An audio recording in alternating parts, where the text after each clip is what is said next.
Greetings, pilot, and welcome to the start of your journey in New Eden.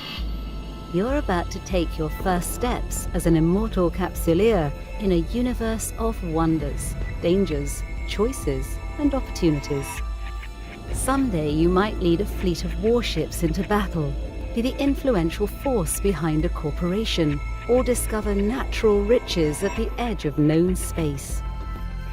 You'll start your journey at the helm of fast, capable ships. You will build relationships and establish yourself through the challenges you'll face, making the realization of your goals all the more worthwhile. Meeting others throughout your journey will introduce you to a community like no other. With the right pilots at your side, there are no limits to where you can go and what you can achieve.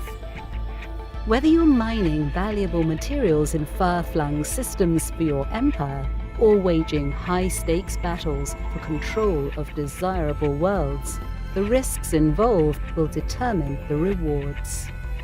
Begin your voyage by creating the character that best reflects who you want to be and how you want others to perceive you. Choosing your ancestry from one of the 4 main empires. The skills your character can learn will allow access to certain spacecraft, attributes, enhancements, and specialisms. Skills can be specific, and access to them may depend on whether your character is in Alpha or Omega clone state.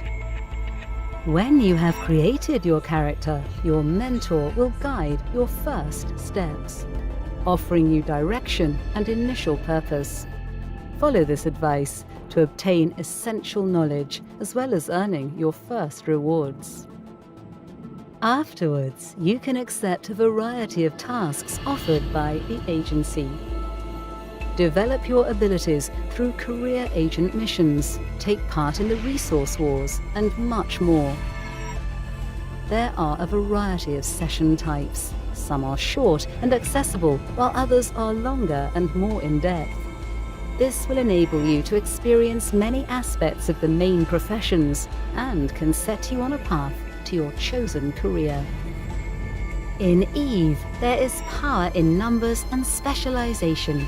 Corporations number in the hundreds of thousands and are operated by other pilots. They range from small to vast and can be part of alliances and coalitions. Together, they control vast areas of space, industry, and are a strong social and political force in New Eden. Player-run corporations can build formidable structures and stations in space. The right mix of prowess in combat and business are the foundations of a successful corporation. It is advised that you join one that suits your aspirations right away. This will allow you to meet interesting people and open doors. New Eden has a unique and thriving player-driven market, where raw materials, ships, and almost anything can be traded. Some trading posts see over 1 million transactions per day. Discover what interests you at your own pace. Abilities require patience and perseverance to master in EVE. There are many professions to choose from, so try new things and then seek out company. Your choices have an impact, but no path is set in stone. There is a beautiful universe to explore, challenges to face, and a community to immerse yourself in. Your adventure is what you make it. Write your legend. Make history. And fly safe.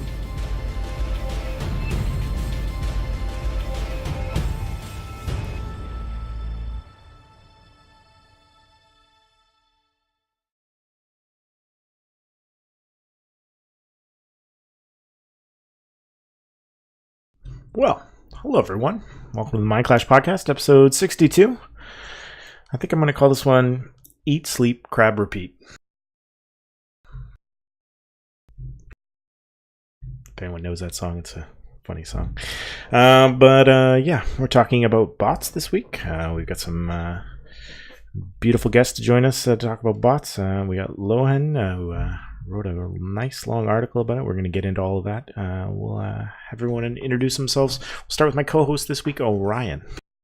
Yo. That is not who you are. You are not Yo. Ryan Solo here, member of Lethal Injection, and new member to the Triumvirate. This is breaking news. This is breaking news. We just joined today. Where's your midpoint sign-out? I'm not telling you. It's in curse. It's probably in curse. I mean, sure, if you want to say that. So what took you from Culture over to Triumvirate? Well, we were just looking to expand the U.S. time zone a bit, and Tri has picked up a lot of good corps in doing that. We left the Culture on very good terms. Peak and the rest of the guys over there were really awesome with us. But after all the corps left from TC, the U.S. time zone one specifically, it left us pretty empty-handed on our end, and so the content was purely on us in that time zone. And it was just despairing to a point to where we were just like, even the leadership from TC was like, if you guys go, we're not going to be mad at you. So we put feelers out there, and the first one that came to mind for us was Triumvirate. We reached out to them, and they had a couple meetings, and they accepted us. Yeah, that's great. I mean, it seems like this war, even before it went very successful, was a huge driving factor to drive people out to Triumvirate, right? Well, it's me personally I've had my own runs with Tri, and there was some bad blood on my part from it because they evicted me, so I initially just didn't care much for them. But after they dissolved the Vanguard and reset the drones, they were very alluring, especially back to me and our guys. And the fact that they don't have very many blues, they just look to fight and be PvP centric, and that's something we as a corp now want to do. With their capabilities and stuff they do right now, it would just seem like a good fit for us. They're very similar to what TC is or was. Yeah, for sure. For sure, definite similarities. Great. Loan, introduce yourself, please. Yeah, so I'm Loan Murata. I'm a director/IT director for Wormbro. Probably better known for the dude who multi-boxes an insane number of helas. Ask anybody in Wormhole space, they probably have heard of me at one point or another. Beautiful. I mean, you need those dank ticks, right? Well, not ticks, but close enough. Are you the 1%? I'm certainly the 1% of number of alts for a single person. Well, we have a guy who could probably get there or close to you, but he doesn't do it near as well now with the changes that came out with the multi-boxing stuff. Yeah. Okay, well, you have to speak for all your alts, but Infinite Rampage, introduce yourself. So, hello, my name is Darian Lamar. I'm a line member for Mortis Angels, part of Guardians of the Galaxy, and I'm here to talk about how the war went and how we won it. That is the best part of war reporting, is when you're on the winning side and you get to talk all about it. Right, Orion? Yeah. Good. Excellent. I hate you. Still not smug. Excellent. Well, I'm Merdad. I'm still in Iron Armada. We are still holding on to our corner of Fountain. Some fun diplomatic shenanigans going on there. I'll tell you guys as it kind of breaks down and it isn't fresh hot off the press, but I'll keep you guys informed. Anyways, good times going on in there. Funny week for me, to be honest. I feel like because I had a 3-day weekend with Veterans Day in the States, Remembrance Day here in Canada, that I had so much extra time to play some EVE this weekend. And I was like, okay, great. Well, I'm going to have all this extra time. I'm going to create all these great stories. I'm just going to... No, didn't work out that way at all. Spent a ton of time playing and just a lot of time ratting and just making sure structures went up and helping out corp mates with projects. Ugh, it was such a mundane weekend considering the number of hours I put in. Yeah, it's all fun and games when you start digging into doing all that stuff. And then you're just like, oh, I forgot everything else I was going to do. That kind of was my feeling about the whole EVE community this weekend. Like, I didn't feel like there was any huge drama posts. There's a little bit of the same topics being regurgitated, similar on Reddit all the time, you know, but nothing really got the community heated other than the FCon drama last week. Yeah, I think we're going to see a lull in it until someone makes another power play somewhere. I do think the South will start bubbling up a little bit more since NC Dot is in curse fully now, and I think there's going to be a lot of poking of the Legacy Coalition. Well, let's start with what CCP trickled out to us this week. Thanks to us holding off from a Monday show. I apologize to all the regular listeners who would have expected our show on Monday. We're here on Wednesday, still bringing us out on this week. But that gave us a chance to hear from two short dev blogs from CCP. The first one was about the community fittings team requesting fits for T1 haulers, as they've completed the T1 frigates and T1 destroyers. So they're moving on to T1 haulers. These are the community fittings that they're going to assign to a third party in your fitting window. There'll be personal, there'll be corporation, and then there'll be community fittings. And these fittings are vouched on and sorted through based on forum posts and upvotes on there. And then the volunteer team at CCP is going to sort through them and pick the best and then assign them to those ships so that new players will have an idea of how to fit their ships with a short description on how that fit works. I think that's pretty awesome. And I don't know how feasible it is to be able to put like a YouTube link in there if they could just do, you know, like one of those little scope videos on them. Even players submitted videos. Yeah, anything like that. Just something they could toss in there so when they go look at the fit and they see the wall of text, because let's be honest, people don't want to read anyway half the time. So if you plug in a little video in there, I think that'd go a lot further. I mean, they do have the F12 menu, like Flight Academy videos, so there is at least some precedence. I don't know if there's necessarily a framework for tying them in, but I think that's something that needs more play too. What you just said right there, you know, how many people can say they knew about those flight videos being on F12? yeah, no, I mean, I know I bounced around in rookie help chat for a while, just helping people out when I first started out, kind of, you know, trying to help people. And it was a constant refrain that like, hey, go check out the F12 help menu. And like, you know, even vets would be like, wait a minute, that's a thing. Like, just, and it's been there for a long time. Like, it's not a new feature by any sense of the word. Yeah, it's like the cap jump map thing. You know, people didn't know that was a thing for the longest time. There's still probably a ton of people who still don't know that thing's out there for people to use. So at the end of the show, I'm going to put all my guests here on the hook, and we're going to all share a T1 frigate fit for our own personal community fittings. Brought to you here by Mindclass. We'll do that at the end of the show.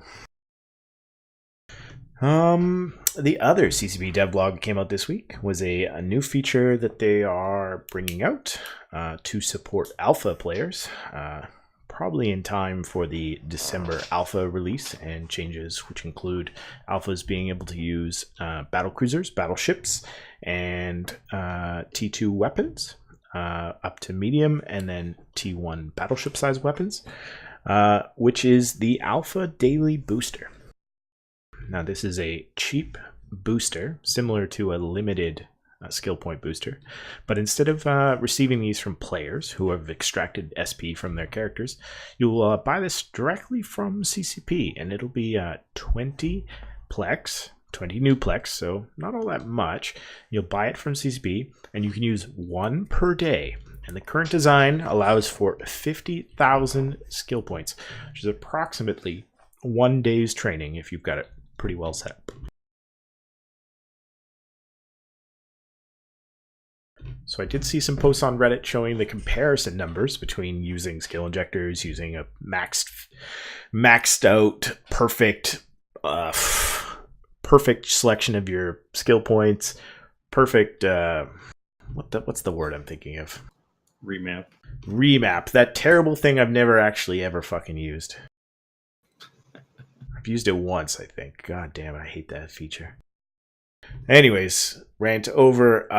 They are perfect remap, perfect everything, +5, so you know you're going to get only slightly better than the 50,000 per day. So this is actually a big boost. You could have a fully maxed out 5 million SP alpha character in something like 39 days with a good training speed plus the 50,000 per day. That's pretty good for a trial, or a trial-like period. Mm-hmm. And then you get people addicted to injectors, and then they just go straight into the real hard shit. Got to get to the large injectors immediately. Shove it in my neck.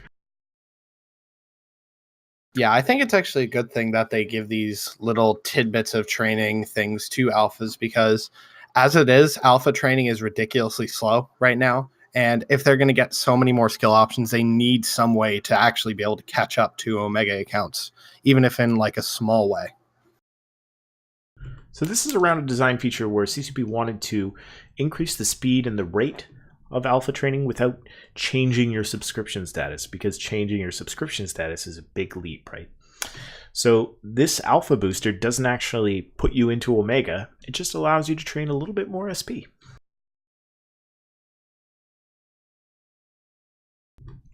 Do you think CCP is going to test this before they test like a 1 week subscription? Maybe. I just have to see how it works out. I can't take anything the community says, because 90% of the time, every time something comes out like this, there's just so much rage. So I roll with it and see how it works and how I'll care for it. I started an Alpha Tune myself just recently. I've been skilling him up. So we'll see how it works out. I mean, the kind of logical path that they followed was, this is the end conclusion of the like 10,000 SP login bonus trial that they did several months back. And I'm sure that they looked at the data that, said, hey, if you have a bonus for people logging in each day, like you'll get XYZ number of more players logging in to achieve that. I mean, it...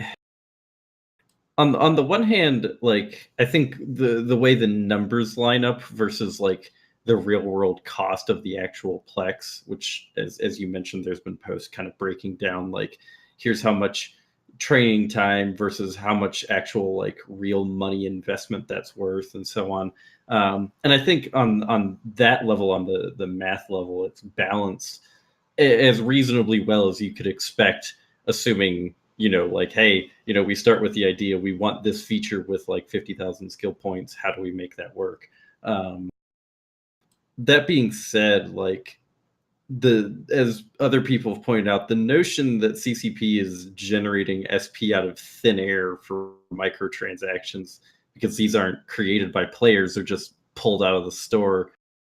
I mean, I hesitate to say slippery slope, because it's so easy to fall into, just very extreme kind of mob mentality and go, the sky is falling, the game is dead, etc., etc. Like, it's a very small step and a very small drop in the bucket compared to other changes that have been made. But it is worrisome just on a kind of cultural microtransaction sort of point of view. There was a lot of sky is falling. This is devaluing my character. This is eroding what I've worked so hard for. This is making my SP not worth very much. A lot of that talk. I mean, let's be honest, the EVE Online community is like that a lot. Like, when a major change like this gets made, there's a lot of talk about, oh, this is going to end the game. This is what's going to kill the game. This happens a lot. This might be something that is an issue later down the line if they do, like you said, start introducing skill points out of thin air in bigger numbers. But right now, just getting like 50,000 skill points, it's a nice boost for an alpha account that like can't really afford, for example, to pay for a subscription. Yeah, I mean, farming up that 20 plex, that's what, $1.5 million per plex? I think it's around 2.5 million, depending on where you go. So it's about 50 million plex or ISK. It's not that bad. Oh. I don't know who this is going to really affect. This alpha SP thing, people saying it's going to make my SP not mean near as much. I don't get that, because all the people complain about are usually these null set groups that don't even allow a lot of alpha tunes within their groups anyway. And honestly, it might actually be good for those groups, because with how the meta is right now, with the use of a lot of battle cruiser fleets and being able to fly battle cruisers is a big thing now. And now that alphas can do it, alpha accounts might become more common in nullsec for those entities. Yeah, current Plex price is actually around 3.1 million. Well, then I was wrong. You're looking at about 6 million-ish. Yeah, about 60 to 70 mil for that, which, I mean, is at least with the current Plex price, is a good balance point. Like, realistically, an alpha player was at least one who's not experienced in the game is going to be hard pressed to make that kind of money consistently day in, day out, unless they're doing, exploration, getting very lucky consistently. So yeah, I mean, you have to grind to get to the point where you can grind that kind of ISK. Unless you're a market genius, 3.1 million, you're going to give me the vapors. Jesus. Yeah, it's on its steady climb back up again. I don't think it's going to hurt. I mean, there are safeguards in place here. I mean, part of the alpha changes coming in December are an increase up to that 20.5 million to compensate for the full races of battleships availability.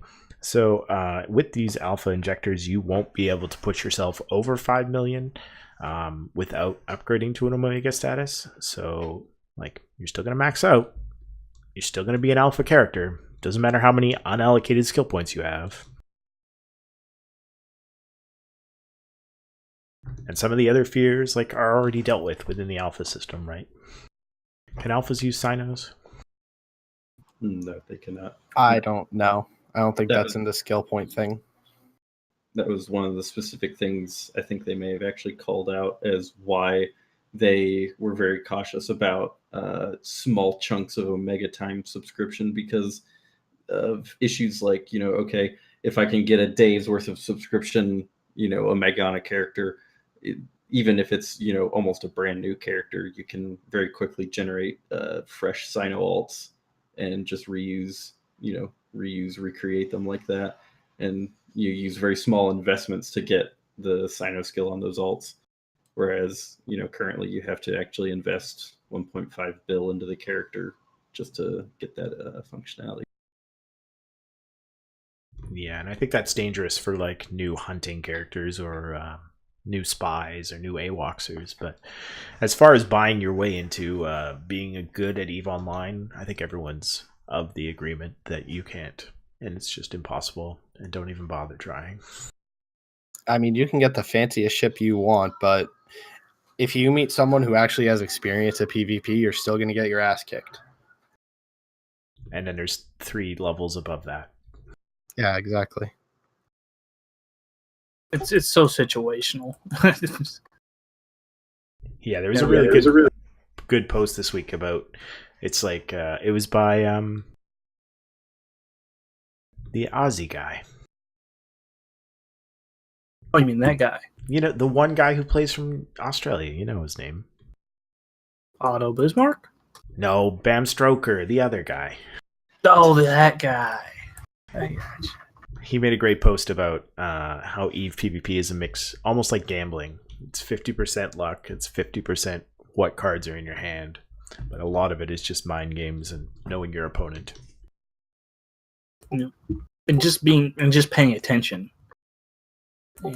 Like we caught a freighter off of one of the gates in Delve, killed it, and it had an Arthanor in it. It's just right place, right time, and paying attention. Didn't want that Arthanor anyways. Already replaced, is what we were told in local. Of course. Obvious. I mean, I was sort of mad when Zedkill made all those lists of meme answers, but I'm not even mad anymore. I mean, that's all anyone said, anyways. So Yeah, I was saying it made it simple. You just hit the little arrow. Yeah, it's good times. So now it's just a race to whoever can click it to 420. Actually, there was a great kill on here as we move into the next section. I'll see if I can find it. There was a Katie's loss this week. From Radicos from Snigwolf. Or not Snigwolf, formerly of Waffles, who is now with Hooligans. nice. Did he drop Corp just in time? No, he left a while ago and joined those guys. They actually know each other and fairly familiar with each other because it was Chesser and a couple other guys who fought him. The AER's in Red. I can pull it up here in a second and link it as well.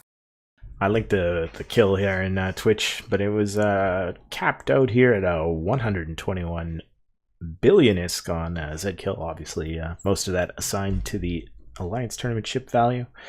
But yeah, just 3 guys, 2 from Thermodynamics and 1 from Hydra on the kill. Beautiful, beautiful ship. Good fit. I mean, only T2 rigs though.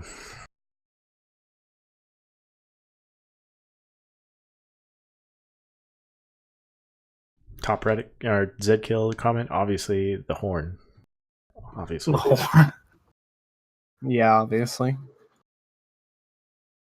Nothing of value of loss, number 2, obviously. Well, he had undocked it for a bit and then decided to dock it back up, and then apparently they got a chance back. I'm still looking for the Reddit post. Also, Killer B lost a Titan. If you guys didn't see that as well, it kind of got covered up pretty quickly in the Reddit threads. This is a move op gone wrong, right? And the goons intercepted him? Apparently, it was his ult on the Titan. They was moving through the area. Was it Lasir and Naga? Was that kill? Yes, it was. Yeah, I saw that. Goons have been deployed to the Pure Blind area, and they ran across it and grabbed it up. Yeah, I've fought with them a few times in Pure Blind. Or against them, rather.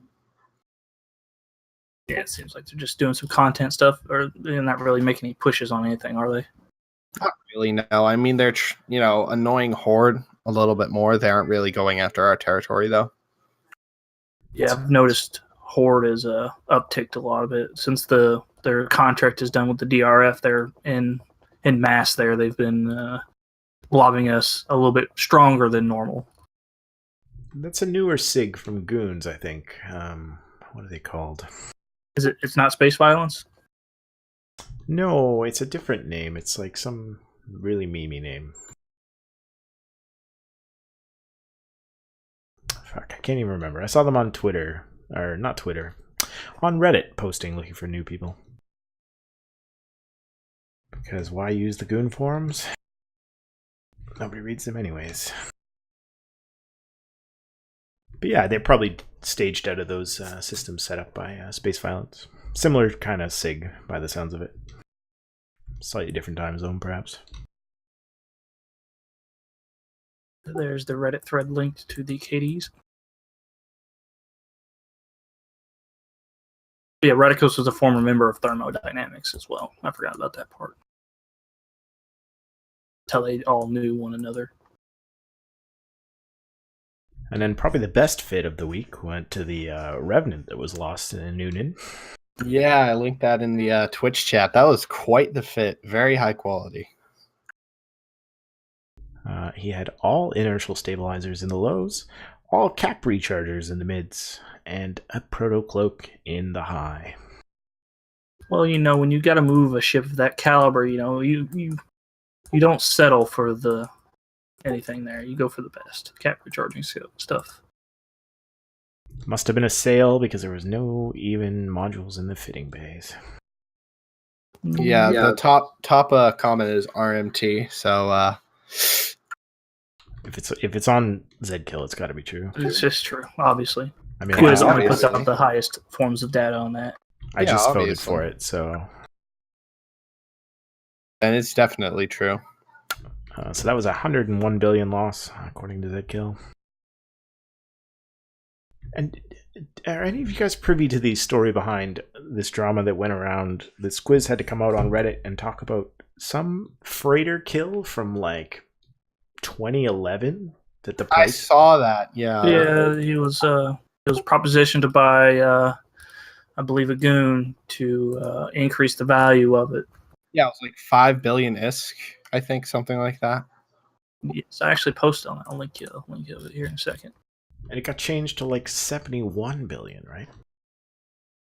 Well, that was because he went back and changed the. I think it was because there was a bunch of stuff in containers or something like that, and the value wasn't registering right. I don't know.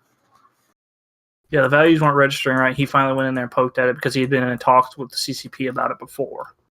And there was a big lag behind on Zkill before it went here where he fixed it. Yeah, weird bit of like, gotta pad my kill boards. There's the link in Discord. I mean, a 5 bill freighter kill is nothing to flat your eyes at, but It's just a 5 bill freighter kill. There's like hundreds more of them that happen every day. I would say Mini Love gets some seriously nice jump freighters and stuff like that all the time. So Yeah, Just find it funny. 70 bill Ray a couple days ago. Yep. But Someone just killed a 22 bill Buster just recently too. I just saw that on Reddit. Yeah, there was. Well, was that the one full of the faction mining drones? I didn't look too deep into it. I'm a firm believer if there's no AAR behind a large post like that, I barely even care about it. Sure. We were getting a chuckle. There was a DST that was. I think it might have been that one that was suicide ganked, and the entire value of the kill was in those harvester mining drones. Just had like fucking 100 of the things. Yeah, I Yeah, mean, but- because they're like $1 billion each or something like that. They're ridiculously expensive. Yeah, they're fun to kill. We'll toss interceptors and go running through there and go try to pick them off. Well, no, these are not the excavators that Rorquals use. These are harvesters. They're the old faction mining drones. They've existed for quite some time. Oh, okay, I'm sorry. Which was why we were so confused, because like, who uses those? Well, the only thing you could use them on is, or would want to use them on, is something like an Orca or something smaller. But orcas are popular for moon mining right now, I've heard, because the belt sizes are so large that Rorquals have to move around too much to make excavators really worth it. Yeah, Rorquals are just too fat, honestly. Orcas aren't quite as fat. Plus porpoises too, could probably use them. Yeah, a few of them. Not as many, though. All right, in other player news, the Anger Games was canceled this week due to a lack of support from CCP devs because Logibro lost his job. So Logibro was the go-to player coordinator for Alliance Tournament and tournament-related esports. And he was not available to update the changes that needed to be done to the Anger Games tournament, which is supposed to run on this weekend and the following weekend, but it would not happen.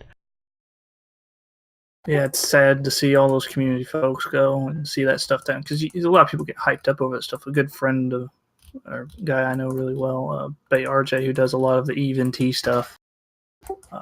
I can't imagine how much they're frustrated with the community members being gone and how that's going to affect Eve and T and the AT itself. I'd like to see how that goes down. Because I know there's one guy I know that only subs for the AT. That's the only reason he logs in.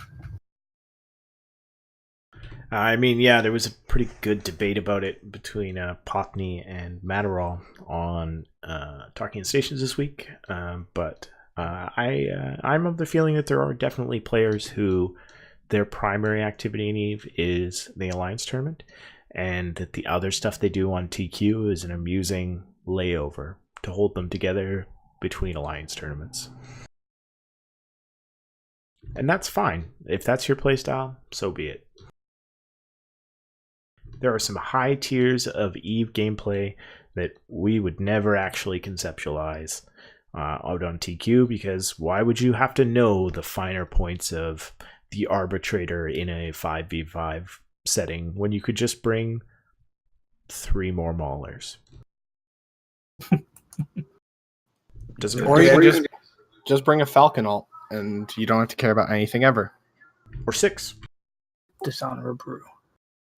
It's really rather a shame too, because I don't participate in those sorts of things. They've never really interested me that much, but at least generically speaking, just from like Reddit posts and other stuff like that, I've gotten the sense that there's really been kind of a nascent like custom tournament movement. You know, you have stuff like Titanomachy and now Anger Games, the EVE tournament format, stuff like that. Like, and I got the sense that there was a lot of popularity.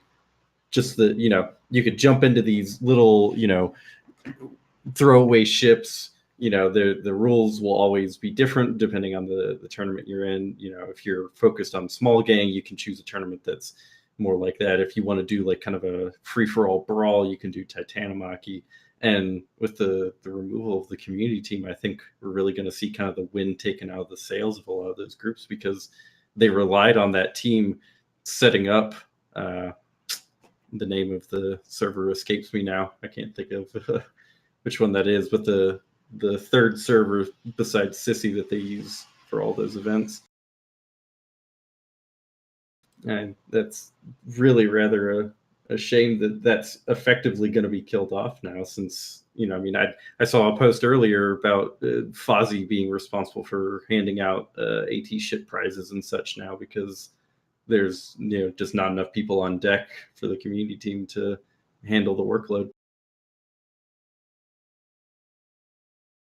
Yeah, I mean, even if it's just simple things like updating the players who can get on to Thunderdome, or making sure that the servers are up to date, like those little things kept those groups running, right? And maybe somebody else on the team will be able to take over that portfolio and be able to keep it alive. And I think it's valuable enough to the EVE community as far as players, even if it is just a 10,000 person group, that's their point of contact with EVE. I think those people are still subbing. They're still putting money into the company. I think it's worth pursuing. Yeah, they still deserve some voice in EVE, even if their avenue of playing the game is quite narrow. And I think realistically too, I mean, what you're describing is the worst case scenario. You know, that all of those people only ever are involved because of those events. I think more than likely it's just another thing that, you know, corporations, organizations can do on top of interactions on Tranquility. And now that's one less thing to bring the community together. That's one less thing you can pitch to, you know, new alpha players and say, hey, you know, if this isn't, you know, if this game isn't everything that you expect it to be, like, check out this other thing. You know, it's just, Yeah, it's another thing we're missing. one less content driver. You know, all these Right, things. yeah. EVE itself revolves around content drivers of some form, and the less we have of that, the worse off we are. Next little piece of player news I've heard this week was a Twitter post from Ural Entevechi, who made some suggestions late last week, 2 weeks ago, suggesting that the agency boosters, the damage, tank, and speed boosters, receive lore kind of style updates to their names to give them at least a little bit of flavor other than Agency Damage Booster 1. So CSP has heard the call and answered back with implementation pretty much of his recommendations, with new names coming to the tank, damage, and speed boosters. They'll be called the Pyrolancia for the damage booster, the Hard Shell TB3 dose for the tank booster, and Overclocker SB3 for the speed booster. And some flavor text as to where the agency boosters come from and why they're out in the game. Those were pulled up from Hobo Leaks and probably be coming to us soon. I mean, yeah, it's nice. I mean, just looking at the agency boosters in game, it's like all you see is just straight, upgrades. That's it with them currently. The names will just make them a little bit nicer. It's cooler. Yeah, that little bit of flavor make the game just immerse us a little bit more. Let's just go fly our pixels and shoot our content. Take your drugs. Yeah, well, and drugs is something people kind of forget about a lot of times. Like my corp is still like the one top end drug dealing corpse in Eve, but it's so low key and so kind of hidden behind everything that people don't really pay attention to them, so they don't get a lot of attention at all. So that's why I'm not surprised that the agency boosters themselves were just given generic names. I mean, our corp has really bought into the drifter boosters, and I mean the tank booster, the speed booster, and the damage booster. I mean, those have uses within our fleet compositions as well. I mean, the tank booster is for local tank, which is unfortunate, but speed and damage. I mean, frick, 7% damage on my dread. Thank you. Yeah, Cracking one is beautiful. Yeah, it's a good boost. That's all you can really say about it. It's a nice boost to have. 7% with no downside. That's the biggest part, the no downside part. Yeah, no downside, and like 25 mil, 20 mil. Whoop-de-doo. You're at like a big op or something, you pack a few into your cargo bay and you just take them as you need them. Yep, I'm wondering if those will change any at all as people lag behind and stop doing the drifter stuff with those. Or didn't they come from one of the player things that were going on? I was about to say, I thought it was my understanding that those were coming from the original Project Discovery. Yeah. I was going to ask, if anybody had any insight into that, because it was also my understanding that now that the original Project Discovery is shut down, there's no source of those in game anymore. It's a finite, commodity. It might I could be wrong. I think you can trade in stuff in the drifter holes that you can access from like Redoubt and Citadel and all those ones, the 5. I think when you trade in stuff or complete like the sites in there, you can get them as loot. But I mean, those aren't very popular as far as PvE content. Not yet.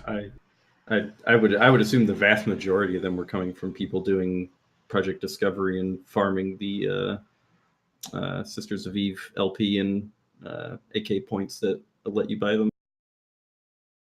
It must be, because I was noting some of the Project Discovery skins you get from just completing a simple level in this version of Project Discovery, and I noted that some of the prices were down to like estimated value 200k. It's like 200k. How many out there? Jesus. I went real hard on it when it first came out, just because I did so the last time Project Discovery was first implemented, and even even the first week, those prices just went through the floor because they were throwing the skins at you so quickly. People are trying to offload them to the market, and literally you would end up with hundreds of these like very low level T1 ship skins, just by doing standard stuff. I mean, there's lots of ship skins I still want from that, and I'm doing it as well, but way slower. I just got my pacifier blueprint. Gotta import those mods to build it. But yeah, I'm enjoying collecting those skins. I kind of broke down and bought all the Headhunter skins, except for the ones you get from Plex. Yeah, the Headhunter ones are pretty. They're just nice to look at. Oh, the Headhunter Oracle, yes please. It's beautiful. I have that one. It's amazing. I kind of wanted the Hell one, but I never bought, and I'm buying a Hell, so. Anyways, the last big thing we kind of glossed over there at the beginning of the show was Guardians of the Galaxy has claimed victory and has decided to redeploy back to Declan to get their crab on. See, I read it as DRF claimed victory. Well, they're wrong. Can I claim victory? Is this like an open, like everyone can claim victory? I mean, Iron Knights can claim victory even if they don't win anything. I mean, if it's a single goalpost and you're just running around it, aren't we all winning? Too true. Too true. I mean, the thing is, with me being in Guardians of the Galaxy, like, we achieved our objective in the end. We basically went into DRF territory and said, you can't pull this bullshit anymore, and you can't just host tests to a deployment in the north, and we roughed them up for it. I mean, was that the goal though? I mean, was it just to go in there and poke a bit and then just back off? Yeah, a lot, because a lot of DRF people, like, I see a lot of them saying, oh, we erased your Sov in one day. That wasn't the point of this war. The point of this war was basically saying we wanted to basically make Guardians of the Galaxy into a serious entity in terms of PvP. We gained a lot of experience, killed a bunch of shit. You know, we went in to beat them up. We didn't go in to take their territory, because I'm going to be honest, taking the amount of territory that DRF had would have been a nightmare. Like, it would have taken forever.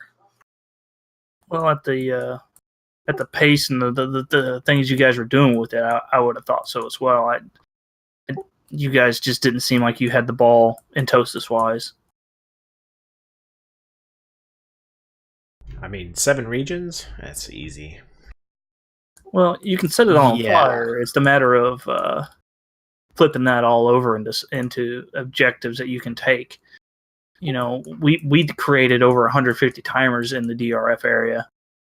What it comes down to is you can't have single point fighting like you guys were having a bunch of that. You have to spread out the DCU and X-Death, or you're just gonna get bogged down, because they'll out slug you. You may win some point fights here and there by bringing superior numbers of caps, but you're not going to win overall because they just keep coming, especially if you centralize them in one little area.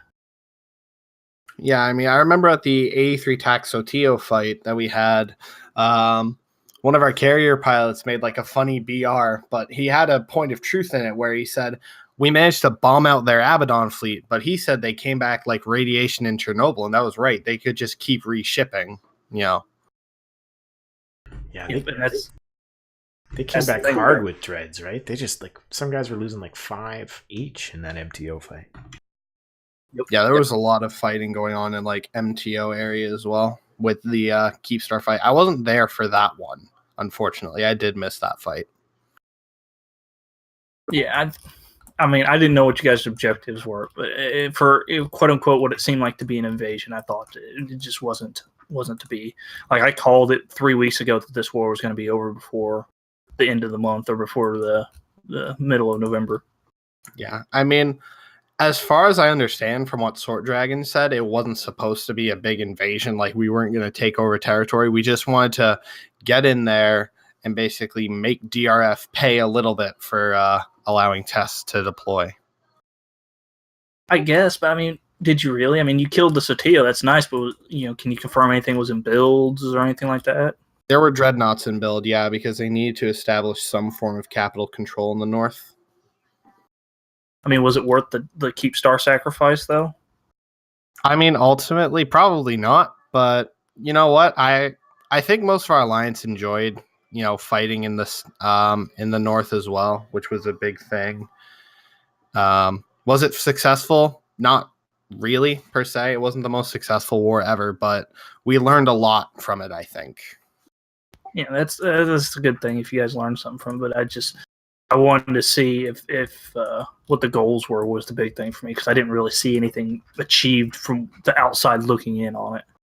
Yeah, maybe our subcap pilots will learn not to broadcast for reps when they get hit by bomb damage next time. All right, I think it's pretty clear. I think this was a distraction war from the south. I think this was a paid engagement to distract the DRF and pull them back up to the north so they couldn't defend 2 fronts, so Triumvirate could take advantage of the south. I mean, let's be real here. I don't think Tri really need a lot of help with FCON. FCON was basically in free fall 3-4 months ago almost. Yeah, and I'm going to be honest, if we were getting paid, I want my goddamn paycheck. I don't think it was Triumvirate would have a problem with just FCON, but I've heard a couple Triumvirate members say that they were struggling through. Like Russ was telling us how challenging the fights were early on when DRF was bringing their guys out to every timer, right? Yeah, I mean, from what I understand from the South, like from somebody from the North's perspective, like Tri were basically screwed because they couldn't fight TES, DRF, and FCON at the same time. As bad as FCON were, it's so hard to fight somebody who can bat phone two of the largest coalitions in EVE Online. Yeah, and it's a kind of a nasty situation because you have the Russians who can kind of cover the EU stuff if they have to. And then TES has just an enormous U.S. time zone on par with the largest coalitions in the game. It really puts people in a hard place. I said Russ, I meant Russ Rog. No, I understood who you were talking about. I'm glad you guys had a good war out there. I mean, I thought it was going to take and eat away at more of the DRF's holdings, soften them up for maybe some third parties to come in and start taking some SOV. Maybe Manifesto expands their holdings. Maybe TES takes another rental region. Well, and you see some poking in an Ethereum Reach, but that's not gonna last long, honestly. Yeah, with the DRF fully back, I don't think they'll hold that much longer because it was just small groups, and then you had the Great Wildlands Coalition down there, or Chemotherapy Coalition, whatever they want to call themselves. They haven't really done a whole lot of work down there. They own a few systems, but nothing really tangible. Yeah, I mean, I was kind of disappointed that the war ended so early, but I still had a lot of fun in the war, and I think a lot of us did as well. Like, we really enjoyed fighting DRF. As much as we trash talk them and all that, I still had good fights with them, that sort of thing. Got into some big battles. We all learned a lot, I think. Now you can go home, set up your ratting carriers, and then deploy to catch and join the rest of EVE. I'm willing to bet if goons keep poking like they are, I imagine you'll see more Guardians of the Galaxy fleets down there in Pure Blind area. I mean, I think Mortis Angels in particular is already thinking about making some sort of like minor deployment and making sure that we can keep our SOV and Pure Blind secure. I mean, do you guys really need that SOV and Pure Blind though, with all the North you guys have, all the North the Guardians have? We want as many systems as possible, damn it. We aren't going to give any up. Be as big a blob as possible on the map. Yeah, well, I think, and this is my viewpoint, I think you're killing your own content that way, though. I get having all this space is nice and all that, area, but I mean, most of this, let's be real here, most of Pure Blind's empty. Past the Horde holdings there, Pure Blind's empty. You have some fighting with Brute Force Solutions and Insurrection with TNT. You get some scuffling there, but past that, the area is empty. You're killing off your own content by just crushing anyone who tries to come in there and do something about it. It's not going to affect you guys much with the new Citadels, with all these Citadels around. It's not hurting anyone's jumping between stuff anymore.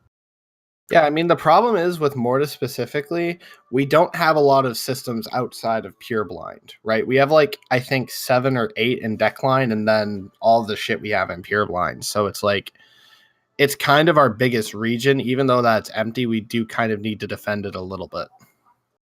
Sonny, back in my day, Mortis used to live in 5ZXX, and that's all he needed. They didn't need any more systems. They fought the goon. They fought the good fight. Killed all them goons. I mean, I don't think we're gonna try and drive them out. I think we're just gonna fight against them and basically make sure that they don't take Pure Blind. Yeah, I'm good with that. I just don't understand the reasoning of having that much SOV if you're not going to actively do much with it, And hey, maybe we'll get some fights with Pandemic Horde at the same time. That's always fun. We always slaughter them in those. That's part of the reason why Fountain was so nice when we were there. Iron kind of pulled in there. No one really messed with them. You guys got set up in there, and we had some great fights. And I think the area is still going to be decently for fights to an extent. And Iron's had some great brawls with that Atlas Alliance and stuff like that. I think if more regions were like that, where groups could come in, you're not losing a whole lot if that group lives there. If they start becoming annoying, then you can do what you need to do. But you raffle stomp anyone who moves in, you're just killing your own content. Yeah, there was somebody this week who posted a list of all of the formal coalitions as they exist. And holy mackerel, there aren't very many nullsec holding entities outside of the big blocks. Nope. Yeah, I mean, you have what? You have Imperium, Guardians of the Galaxy, DRF, Unnamed Coalition, and I mean, Phoenix Federation is dying, so. Well, PFED's no longer a thing. It's dead. Yeah. There's no such thing. I mean, you have Pravi Block as well, and then that's kind of it, Well, and again, Exactly. even if you break that down further, if you were to look at the blue statuses and nips and naps, you would see a tree of things going on there. Because, Yep. in Fountain itself, you've got nips and naps within it. You've got, PL and all these other groups in the north who have working deals between Guardians of the Galaxy, X-Death, and so on and so forth. The Legacy Coalition has nips and naps with freaking goons. So, when people complain there's no content, it's a vicious cycle where we do that to ourselves. Who needs content when you got asteroids? Shooting the moons. Exactly. I have yet to do that. I've yet to see any of the moons get shot at or be around any of the moon mining stuff just yet. I've done it once. It was okay. We dropped on a neighboring moon mining alliance's fleet and pushed them off their moon. Apparently, they had like one guy who turned up to mine it, and that was it. And then we just One guy. we took what we wanted, killed an onlining structure, and then just like wrap it up, boys. We're going home. Jesus, that's sad. That's actually sad. That's the way it is, though. I mean, and that's exactly what these things I think were CCP intending to do. Yeah. So that's awesome. I like it. Fear the mighty procurer, herald of destruction, bringer of doom, miner of rocks. All right. So what's next? What are these things? These automated things? Well, there was an article on Eve Onion saying that Resource Wars is being called off. No. Yeah, How dare they? Oh no. apparently someone has discovered unobtainium on Pandora 5. Jesus. The rest of the details are there on Eve Onion. You should check those out there. I don't mind anyways. I don't care. All right. Well, Miss go ahead. Go ahead. No, it's fine. You can go ahead. Well, I was going to say we could jump right into our topic of the week, but do you have anything else in player news you wanted to cover? Actually, Mr. Meridud, it is 11 p.m. for me, and I need to go to bed. So it's been a good time here, but my time's coming to a close, I think. All right. Well, you should give us some shout-outs before you take off.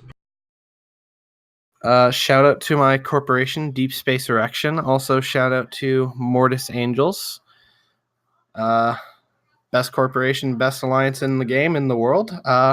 Nothing else to say about that. Keep running level 4s in the free world. Salute to all of you. I will just give you a good night. Thank you for joining us. All right. This week we are covering the biggest villain on Reddit of the week. Maybe 2 weeks. Bigger than PL, bigger than Goons, bigger than the Judge botting. Whoa. Okay, maybe not bigger than the Judge. He'll take a while to I mean, live that one down. They do have a relationship to the Judge. You don't need hands to buy it. Okay, well, let's go into your article, Nolan. You wrote quite a long article on Reddit. Get those sweet, sweet karmas. You went into all of your deepest thoughts on how the fucking botting metis is killing us and destroying our game. Do you want to take some time to summarize your article here before we get into your major points? Yeah, I mean, obviously it's doctoral thesis length kind of crap. But the general gist of the I don't know what you want to call it, post topic, whatever, was basically that in lieu of the fact that CCP security team's relatively small, community team just got pared down. Generally speaking, people feel that reporting bots is either ineffective or, if it is effective, it's not seeming to slow down kind of the tide of bots that we've been seeing lately. I've talked to a lot of different people from various nullsec groups as well as hunting groups, and universally they all seem to feel that there's been a significant uptick in the number of bots lately.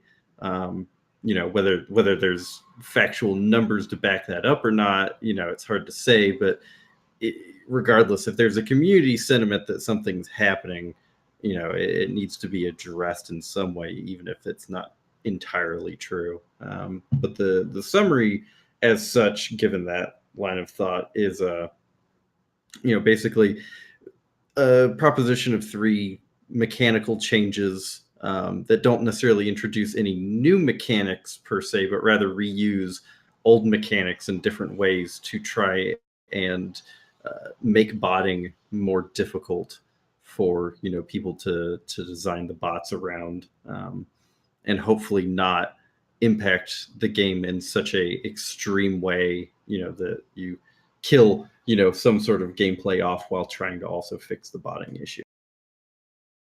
So there are 2 bots that stick out in my mind. Correct me if I'm wrong if there's not more, but the first one is obviously ratting bots, right? These are bots that are running sites, whether they're anomalies or perhaps more complicated ones that are running escalations, perhaps? Missions. Missions?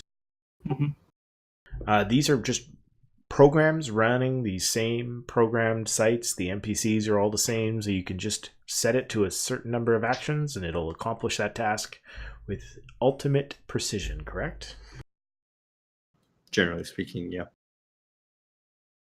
I think I do. Go ahead. I would say I haven't run into a lot of them lately, but F-Core has a ratting Tengu that uses a program that they set up a container and a pause, and that's the focal point for it. So it warps to and from that container to each site and runs that site. And if anything comes in local, it bounces from said site to that can. We broke the bot somehow or another when we hit the tower and managed to kill the tower and then kill the Tengu that was still sitting at the tower at the can. Mm-hmm. With the person, with the tune online still. I've definitely seen it with VNIs, where you come into a system and the VNIs just are all named the same. They all just appear back at the Astra House in the same time. Like, it's not one system warps and then another. You'll hit multiple systems in the pocket, and all their guys will be named the same thing, and they'll just bounce back. There's no communication with those people, and they're out all day. Yeah. Mm-hmm. And then there was the notorious case of the ratting super that made his way around to different alliances. He was spotted in Goons. He was spotted in Guardians of the Galaxy, right? Well, that's where he died, isn't it? That's where Goons got him? He died in both places. Oh, well, there you go. Goons AWOX'd him. I can't remember how he died in Guardians. But yeah, that must be a decent bot in order to run all of the fighter commands, especially efficiently on a super. Yeah, I can't imagine. I mean, but it's not surprising, especially depending on who it is. There are certain Russians in the game they RMT their income through that kind of stuff. Yeah, as part of that post, partially just because I was curious, but also partially just because I wanted to understand it better, I tried to dig in what was publicly available as far as bots. There's a couple different frameworks and programs for it.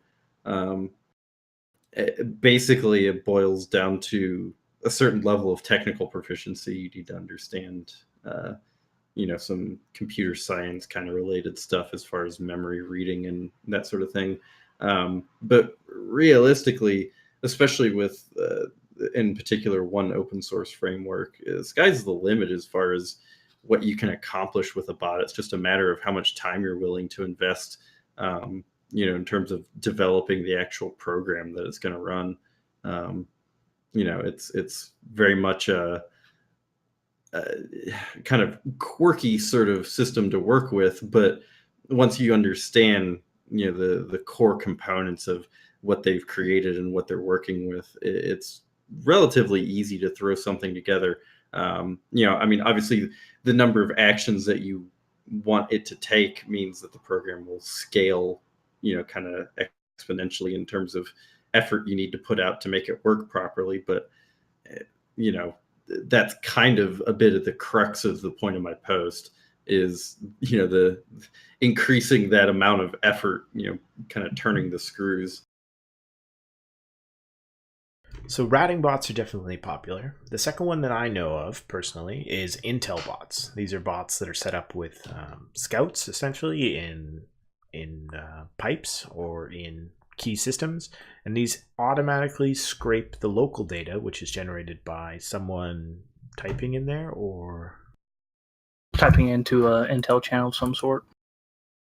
But I scrapes it from the logs and puts it into a program which can be automated to give a ping depending on the range they are in and point it out on a map. I think there's also bots that can scan the number of pixels that are available on the local box, and when it changes, there's a notification that something's changed, and then they screenshot it and parse the data, and then they'll actually report the intel to an Intel channel with an automated program.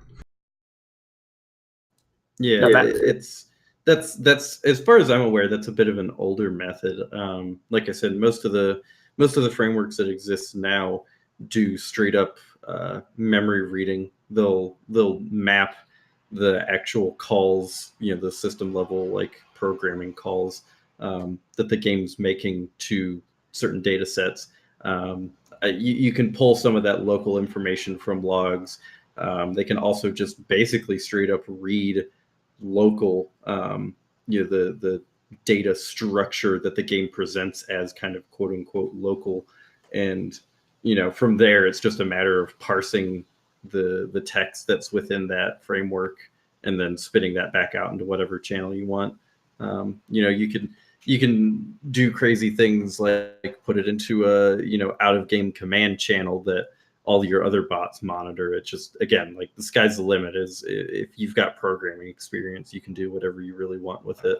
In terms of effort you're willing to put in. I mean, I updated my Microsoft Outlook from 2007 to 2016 today. So, I mean, do I have the skills? I mean, the funny thing is, like,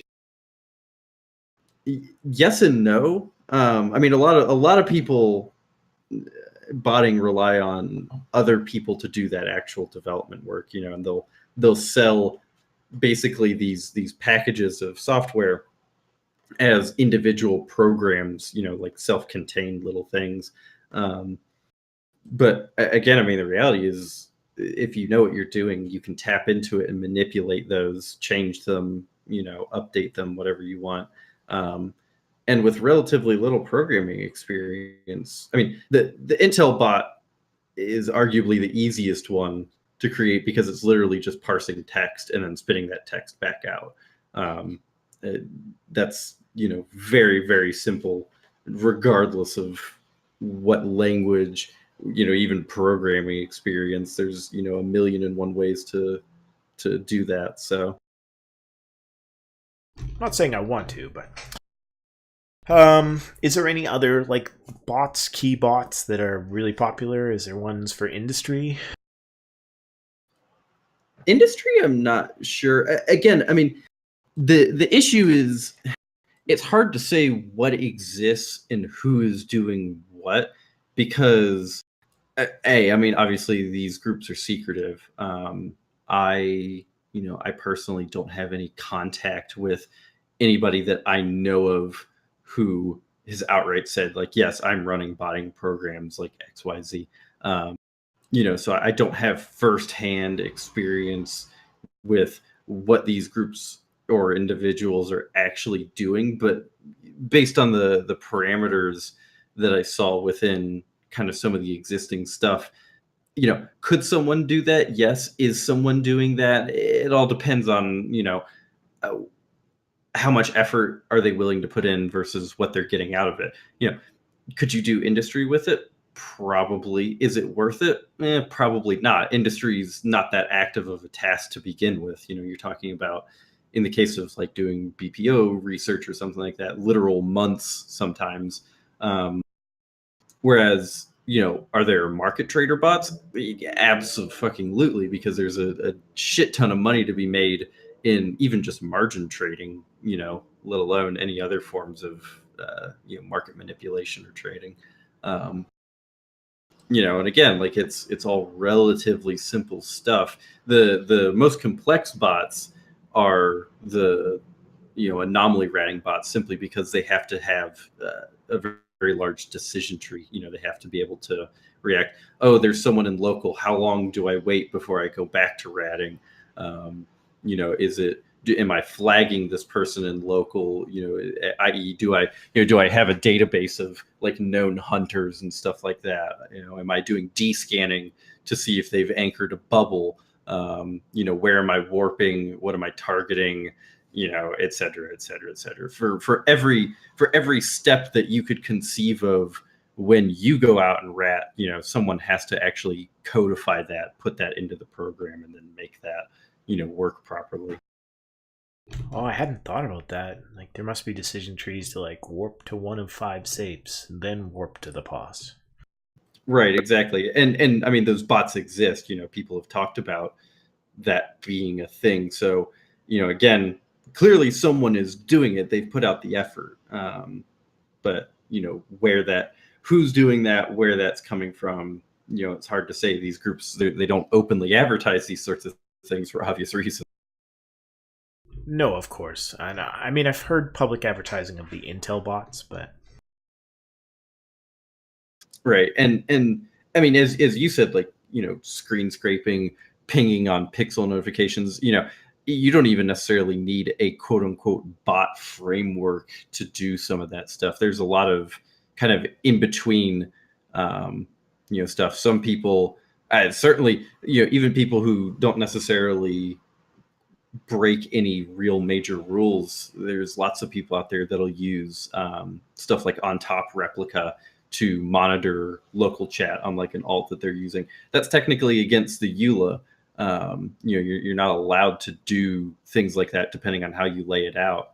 But is it ever going to be a bannable offense? No. I mean, CCP doesn't even really have the time, let alone the ways to detect people doing that. And so there's a lot of different things. And I touch on that briefly in the post. I probably should have touched on that a little bit more, but there's a large gray area. And that's why I've really focused on mechanics being kind of the way forward, because if you kind of get into like the nuances and the nitty gritty of like, well, what about doing this? What about that? What about all these little individual kind of gradient steps towards botting? Then you get bogged down on all these details about, well, what is or isn't valid gameplay. Rather, if you design or at least attempt to modify the rule set that everybody's already working with, then you should be able to, modify those behaviors or remove those behaviors, rather than expending all this effort trying to, catch people in, doing things wrong or whatever. So yes, we all know this is wrong, obviously, behavior. I mean, more than just using an Intel bot, all of these botting offenses are violations of the EULA, correct? I mean, goes without saying. So, I mean, obviously there's an incentive to keep botting. So people are using this. Ryan, you already mentioned earlier that perhaps people are just making a fuck ton of ISK off this strictly to RMT. I mean, at least what I've garnered from some of this stuff is a lot of people don't know, but the Russians specifically have been kind of singled out for RMT quite a bit, especially the wormhole one was famously done as well. That you can RMT the ISK and make like better living than you could in a normal job in Russia easily. So that's where you get a lot of the people saying, well, it's only Russians that are doing a lot of this botting RMT stuff. That's why Dronelands tends to be the center of where you see a lot of the botting stuff, or down in the south area right there. And I mean, Certainly. real money trading is probably its worst, and botting is probably its worst on the Serenity server, correct? Very Yeah. much. Yeah. Well, I don't know about RMT, but I know the botting is huge. Yeah, I mean, botting's huge, and at least from past experience, I mean, you probably remember the headlines about Chinese gold farmers. You can be guaranteed that Serenity has a pretty thriving RMT market as well behind that botting. And the ISK inflation's just off the charts there too. Ridiculous, Although- right?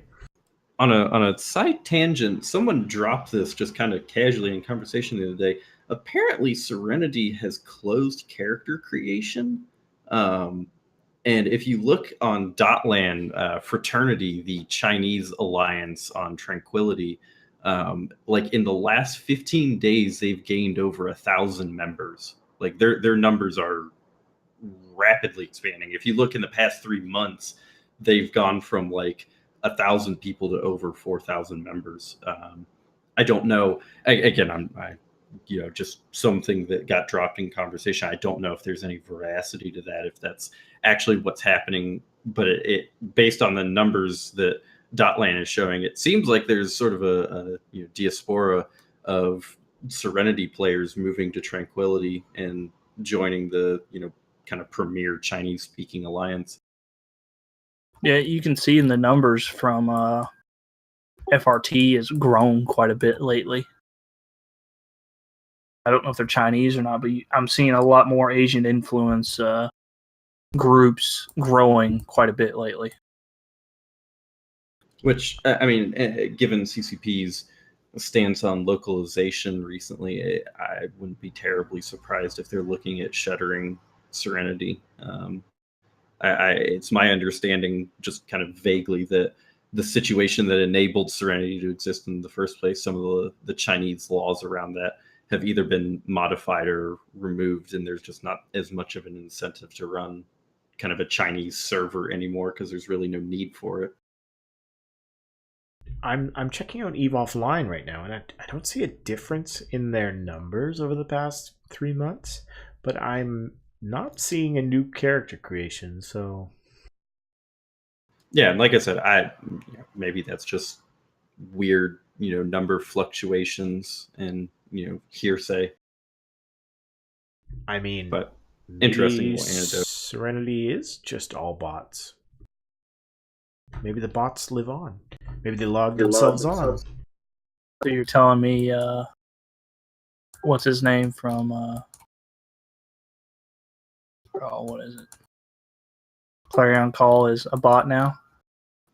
They're just botting pipe Rooks and bombs. kings. Bot and pot bombs. Okay, so RMT bad. These people should all be banned. There's been a lot of effort from the Reddit communities to go hunt them. I mean, how successful is this? Yeah, I again, without actually speaking directly to Quant, getting numbers pulled and stuff like that. This post is primarily based on some assumptions, just based on what I've been hearing and kind of talking to different hunting groups and stuff like that. I'd be interesting to sit down and actually see if I can extract some numbers, some real hard data from CCP that would kind of inform those assumptions one way or another. But it's I wonder if Nosy would have some info on that kind of stuff. I know he deals with RMT quite a bit. I wonder if he's got any idea of the correlation between botting and RMT. Yeah, it's a good question. Regardless, it's my understanding that these bots are just ridiculously hard to catch. and that's primarily for two reasons. One of which is local. Even if you discount Intel networks entirely, which gives you a heads up that someone's coming down your pipe, these bots are 24/7 monitoring local. They can see as soon as someone hits the system, even if you're in an insta warp hyperspatial interceptor. Very likely, these things are going to be pre-aligned or getting ready to pre-align out of the site by the time you land. And they all warp at the same time. So at most, you're going to catch one of them. The rest of them will, warp back to the Astra House or POS, whatever they're using, and then wait for you to go away again. And, -1 VNI, meanwhile, they've been, spending the past 24 hours, basically printing ISK. It's not that difficult to replace VNIs, so on and so forth. So that's the first source of botting strength. What's the second one? The second source of botting strength, realistically, is how to phrase this. Basically, the site difficulty. And this one is extremely controversial. If you read the comments on Reddit, I got a lot of flack from a lot of different angles. Some valid, some not. And I said as much in the post. I didn't want to get into very specifics about the nitty gritty changes, the like kind of numbers that need to be changed on PvE sites. But some people would disagree with me heavily, but I think overall the community would agree with the consensus that nullsec PvE sites are easy to run. They don't require a high skill cap to run, even something like Havens. And consequently, there's a couple of factors that go into that, one of which is you can min-max fits very heavily for DPS, especially with 100 MN VNIs. You don't need to fit a lot of tank. And you can work your tank in such ways that you can, in some cases, like Ishtar's, even just flat out tank the capital NPCs that'll spawn. And if you've already gone to the trouble of writing a bot that can scan things like local and that sort of stuff, then it's trivial to make the bot warp out when an NPC capital warps into the site. So that effectively is no difficulty whatsoever. And on top of that, the sites themselves don't really have any significant E-War. You get flavors of E-War in the different areas, Garista's Jam, Blood Raiders, Newt. But generally speaking, that E-War pressure is fairly light. And on top of that, none of the nullsec sites actually do any sort of warp disruption, at least your common combat anomalies. There's nothing that holds you in the site when you're running it, and that's arguably the most contentious kind of change that I was advocating for, because a lot of people see that as making PvE just an extremely attention intense, difficult task, whereas a lot of people just want PvE to be something that they do to earn money. They don't want to put a lot of attention into it because it's extremely boring. I'm open to suggestions on the PvE changes simply because I don't do a lot of nullsec sites anymore. It's not my wheelhouse as far as what specifically needs to be changed there, but there are elements, within the game that already exist. Things like putting warp scrams on NPCs, putting more E-War on them so that they have to, the ratters actually have to fit, some sort of modules to adjust for that, which means that they can't min-max solely for DPS, modifications like that. Those are potential good solutions. I mean, I do a lot of PvE. I think that the sites are too easy and too replicatable. I, know exactly how many waves I have left when I see how many spawns of battlecruisers there are in the site. That's probably too predictable for any PvP ever. I think something that's simple, I think you touched on, is just adding more pointing rats or a full-on scram rat into a lot of these sites will kind of help things, because a lot of times when bots get caught is because they had that one pointing rat or something like that in there that was holding them for the seconds it took you to land. I know with the Gila, when there's the Gila bots we were dealing with, bubbles and stuff like that, we'd use to catch them when they didn't have the D-scan option. And then we noticed that they flipped over from Gilas to interdiction nullified Tengus. So it didn't matter if you put a bubble up or not.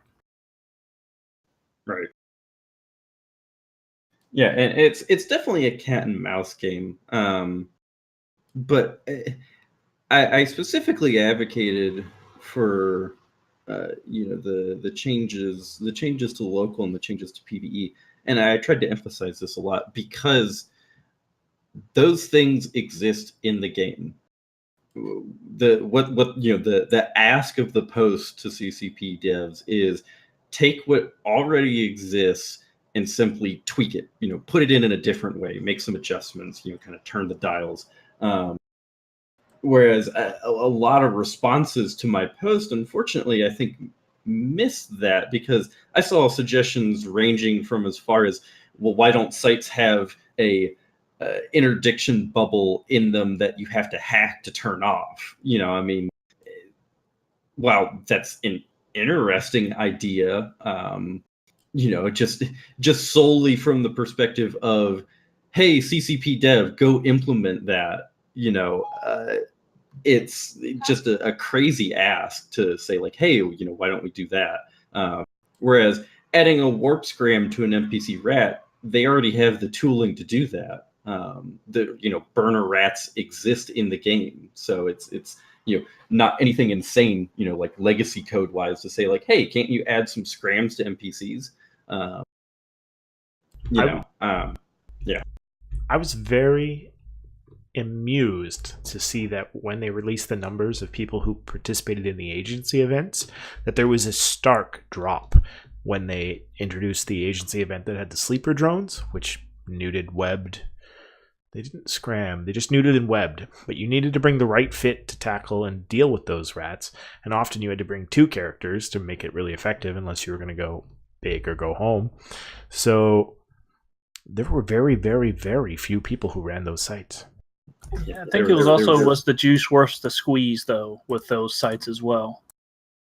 It was the only place to get those accelerators. Yeah, that's true. But again, if you only get 1 accelerator per one, then you have to at least run 2 so you and your friend can get them. And then at the risk of what? They were market value worth like 100, 125. Yeah. The drop rate was fairly low, though, if I recall.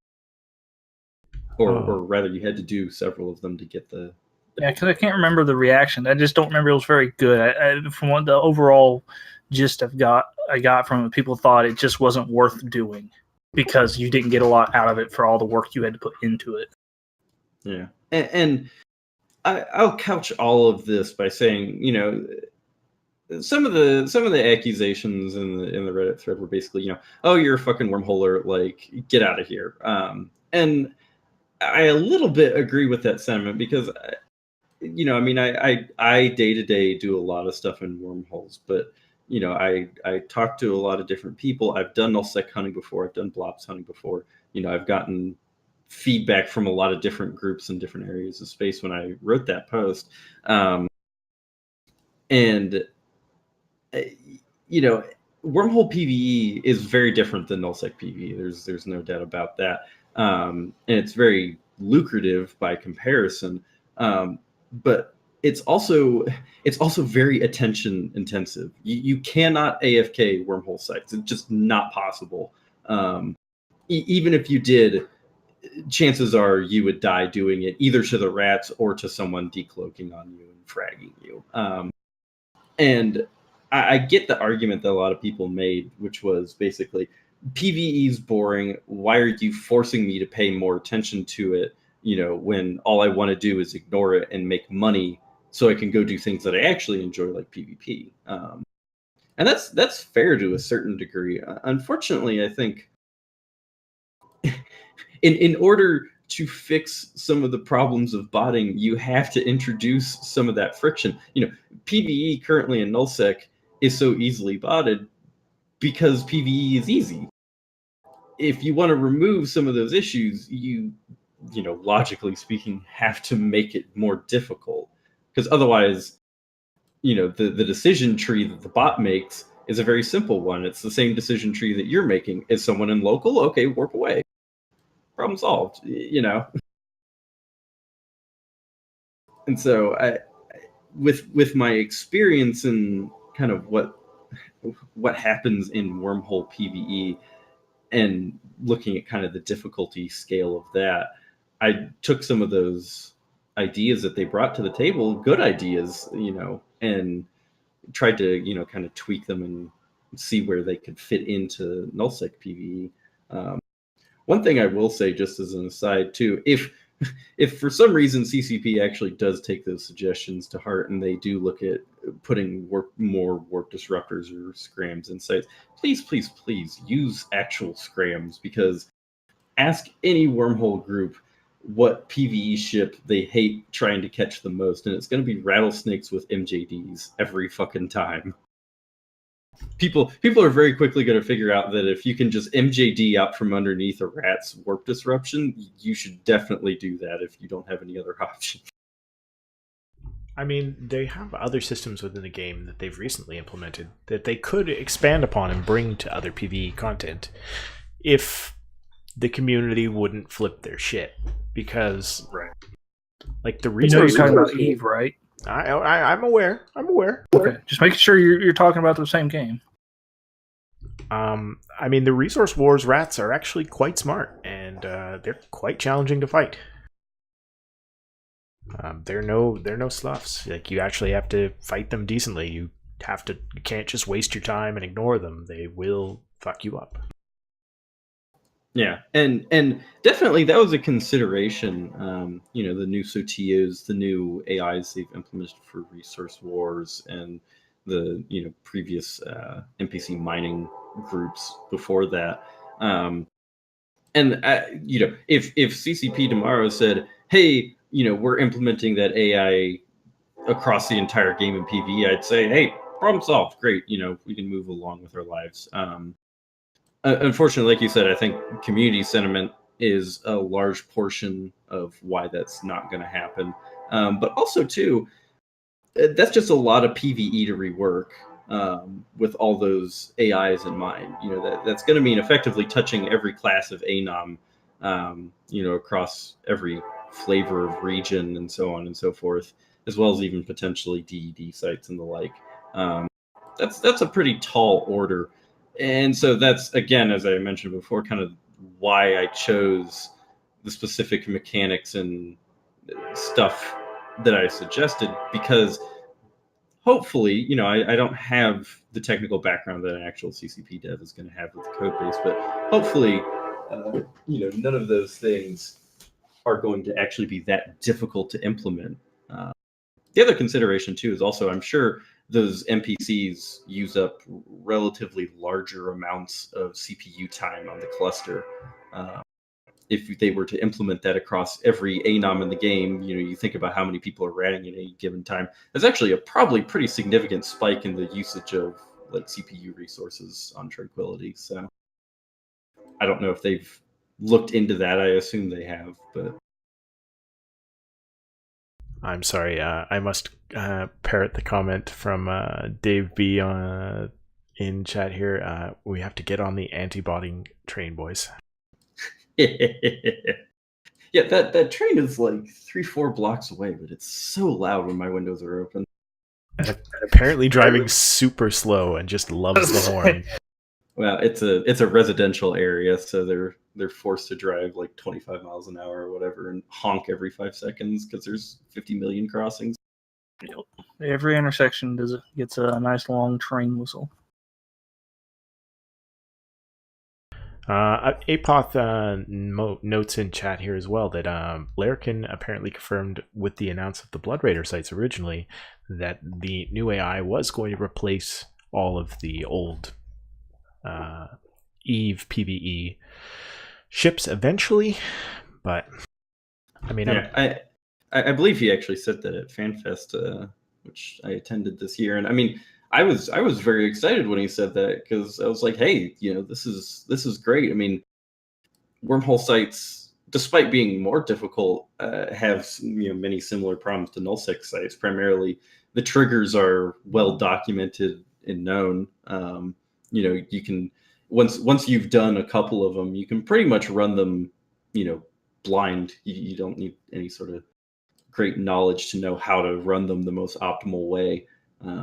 Forcing me, someone who runs quite a few wormhole sites, to be more on my toes about what I'm doing, what I'm shooting, the rats that spawn, that sort of thing. I mean, I have no issues with that. It's just, we all know CCP. We know how long these things take. We've seen the issues that the Blood Raider Sotillos had. They really had to work a lot on ironing out the kinks. And that was for, one kind of set piece battle, admittedly a large one, but you're talking about replicating that work across, literally hundreds of missions and combat anomalies. It's just, it's a monumental task for any group, combined with the fact that CCP traditionally moves very slowly on any development. I felt like rather than wait on them to get the systems that they're trying to create to the place that they can replace the existing systems, they could spend a relatively small amount of effort doing some easy fixes in the existing system and get a disproportionately positive effect out of that work. I'd like to tell Dave B that I am an amazing solo pilot. I definitely killed a Sino noob ship this week, solo, all by myself. Elite PvP. It was super elite. Killing the Sino Menace. Sorry, go on. Did we cover all your main points? I think primarily the only one we didn't touch on a lot was local, which I think was the least controversial opinion. Pretty much everyone I've ever talked to has said that local needs adjusted in some way. There's disagreement as to how far that adjustment should go, but I think the 60-second gate cloak timer also keeping you from appearing in local until you break cloak is a pretty reasonable compromise between no local and always local. I personally like that one a bunch because then you could still spike in your entire, or your tackle wing in there, and then they can be in warp, and then, as soon as they decloak, they hit local. The spike happens, then they're already in warp to sites that they've already chosen. They've had the few seconds that they're looking, descan those sites. Right, yeah. I mean, at least one person I know complained that that's, like a huge buff to hunters, being able to find people in sites, or give them more time to descan people in sites. And in some ways, yes, that's true. Unfortunately, people, I think there's some defensiveness that people brought with them, in the discussion, and it's a little bit of the fact that they're just kind of have to take their lumps as far as how hunting and PvE mechanics kind of interact with each other. And realistically, with Intel networks, a PvE player who's actually at their desk paying attention to the game is going to have plenty of heads up that a hunter's in their chain before they ever reach the system, descan cloak or not. The descan cloak itself at least gives the hunter, a little bit of chance for counterplay. Maybe they weren't paying attention. Maybe people got confused what system they were in. In the case of bots, it gives you at least a chance to see what site the bot is in, even if the bot immediately warps out as you land because it's pre-aligned. Like at least that like you have some small advantage that lets you at least try. Whereas currently, you don't stand a chance. The reaction time of a bot is going to beat you. Loading grid. By the time you load grid, that bot's already in warp. Yeah, and again, though, anywhere you go roaming, half the time, unless it's a wormhole, the roamers are already on Intel anyway. Right, of course. So then it's on you at that point either way. Just come fight me when I show up at Intel. Just don't run away. Just undock something. Not supers. Yeah. I asked to be killed in drones recently. I had to warp to a keep star to be shot at so I could get on another fleet because there was just no one there to shoot. It was bad. I was like, Jesus. I will say, unfortunately, because I tried to keep kind of my bias as far as the particular space that I live in out of that post as much as possible. Unfortunately, that mechanical change does benefit wormholers probably the most because they won't appear on any Intel network. You know, when you splash in from a wormhole the first time, you know, you have that 60 seconds to catch anything, whereas anybody who's actually out roaming, you know, is forced to go gate to gate and will be called, you know, well in advance. But I don't see any other way around that. You know, that's just an unfortunate kind of interaction of all the mechanics. You heard it here first. Straight wormhole bias. Yep, that's me. We've established this. There's no such thing as wormholes. Pretty much. What are wormholes? A spooky, scary place nobody lives in. Every square inch is covered by cloaked Proteuses. When you get bumped in space in a wormhole and there's nothing around your ship, that was the cloaked Proteus. All right. Any final thoughts here on botting before we move into our wrap up? No, I have said my piece more than enough. Really, honestly, at this point, there were some good posts in the Reddit thread, but I am seeking feedback on that. I'm interested to hear people's opinions who are taking it, you know, semi-seriously and actually considering the interactions of all the mechanics, you know, kind of involved there. It's you know, like I said, nullsec is not necessarily my area of expertise, so there are gaps in my knowledge that I would appreciate more knowledgeable people kind of telling me, no, you're an idiot, shut up. The difference is there are less Proteuses per square inch. Very true. Very true. One thing about bots, if you do encounter some bots and you can't tackle them, you can't kill them, you know where they are, maybe they always log out, there is a quick report option now within the drop-down menu when you select onto a player. Similar to the way you used to be report ISK scammer, you can also report botter. So if you're lazy, you don't like GM tickets, you can just do it quick and easy like that. Although, like the Overwatch punishment system, it might take a while to get implemented. All right, well, let's get into our wrapping it up. There is a bunch of EVE meetups every month, everywhere out in the real world. If you want to log off and go meet some EVE nerds out in real life, this weekend you can find them in London for EVE NT London. It's on Saturday, November 18th. There is a Charlotte, North Carolina monthly meetup on the 18th of November. The Vancouver monthly meetup is on the 21st. You can meet me there and the other nerds who are regularly there, including a couple CCP dev, former dev, and current dev. So that's good times. Yeah. Go meet EVE nerds. They're cool people. So let's get our shoutouts before we close the stream down. Lajuan, you want to start with your shoutout? Yeah, sure. Shout out to, of course, my corporation, Wormbro. You're all a bunch of autists, and I hate every single one of you, but I still keep flying with you, so there must be something good. And also, I guess, shout out to Jamal Balgriff of Hoover, who really kind of inspired me to write this huge post in the first place. He was very irritated with bots one day, and we had a lengthy conversation about them.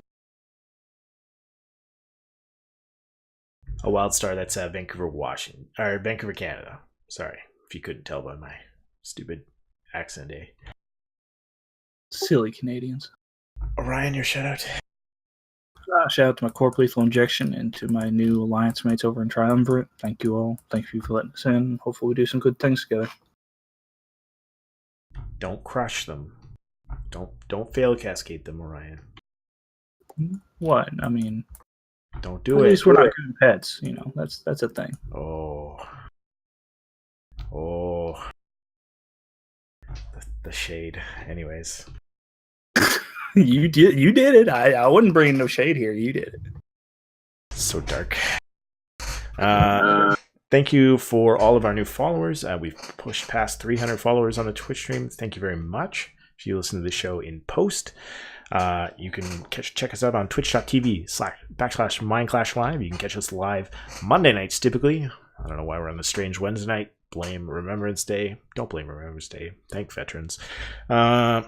If you are listening to this live and don't realize we have a podcast, this is actually a podcast. You can catch us in post on the Crossing Zebras RSS feed, the Eve-podcast RSS feed, or our own RS feed. You can find us on our website, mindclash.live.